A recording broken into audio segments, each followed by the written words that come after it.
Hello and welcome to section number 2. It's about developing a tabbed app. In this section, we're going to start building our delicious burger recipe app. So let's take a look what we're going to cover. First of all, we will set up our project. After that, we'll have an introduction to the interface builder, or so-called storyboards, where we will going to design our first user interface. And last but not least, we will explore actions and outlets.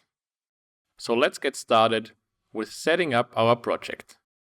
In this video, we're going to take a look at how we create a completely new project in Xcode. Then we're going to clean up the project a little bit. And last but not least, we will organize the project files to have a really nicely set up project to get started with. So let's bring up Xcode. We already know the nice welcome window where we have 3 different options. We will select create a new Xcode project this time. This brings up a couple of templates that Xcode already provides for us. It starts with a single view app, which is the most basic one, but then there's also game, augmented reality app, document-based app, a master detail app, tabbed app, and so on. In our case, we want to build a tabbed app, which is similar to Apple's App Store or Apple Music app. So make sure you've selected tabbed app and click next. Let's give the product a name and call it Burger Recipe. If you already have an Apple Developer Membership, you can select your theme here, but you can also continue with none. The next option is the organization name. This one is optional, and in my case, I've just entered my first and my last name. The next one is organization identifier. This one is a little bit more important, because the organization identifier, combined with the product name, gives us the bundle identifier. And this one has to be unique across the whole App Store. So make sure that you enter something unique here, which is usually a website URL in reverse order. Also make sure that you're going to select Swift for the programming language and Storyboard for user interface. You can leave core data, unit tests, and UI tests blank. We're going to cover that later. Click Next and select a folder where you want to save your project. In my case, it's fine to be saved on the desktop, so I'll just click Create. And here we are. Xcode created our first project. We see that we have already some files on the left-hand side.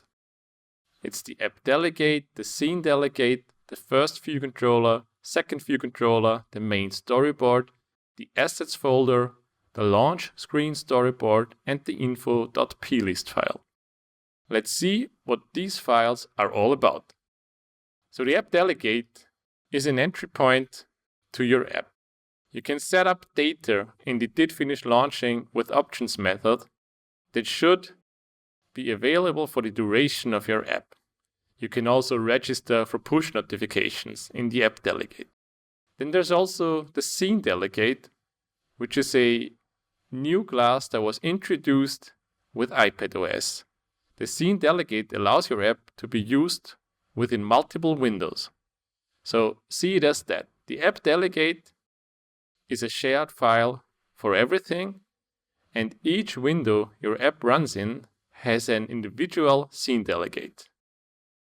So let's click the main storyboard next and see what that is about. As the name suggests, the storyboard is about the user interface. Xcode already created a tab bar controller for us and instantiated a first and a second view controller. You can also see the tab bar with different icons down here. And you can see the according view controller classes in the left panel. We can leave everything as it is, and we can also organize the left-hand side a little bit more.